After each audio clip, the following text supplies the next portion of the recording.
data came out lower than forecast. What do you make of the numbers? Well, it just shows us, and good morning, Kathy, a softening across that whole China basin. It's not surprising. And when you think about what's, as far as global demand, that seems to be softening. And of course, with Europe in the position that it's been in, and it's just protracted, slowness to a point of nearly negative growth across the whole, the whole zone.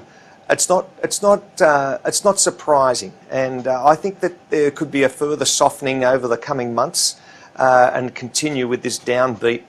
I'm looking for where we're going to see the growth. And it seems to be very, very soft, certainly soft in Australia and I think across pretty much most of the world at the moment. So, yeah, quite normal, and I think it just had to happen. We had, huge growth for many, many years, and it's just a realisation that you just can't keep on going. What are the implications for policies in China? I don't know. See, when you delve into shadow banking and the whole framework around it, it's very, very hard to curtail. And it's a structural shift that needs to come from the top down, but also from the bottom up. And people need to appreciate it and understand what the regulatory compliance issues regarding it.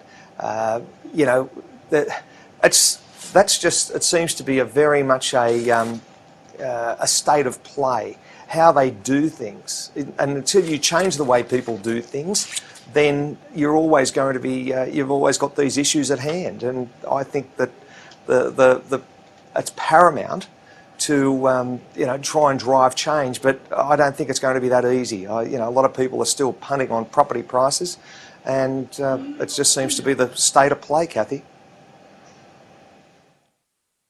How should investors position on a slow growth China?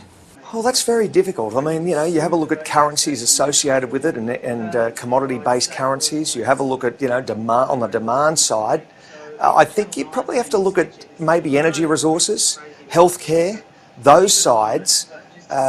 Certainly, from an energy side, you've got that growing demand there, and automobiles and across aerospace and technologies.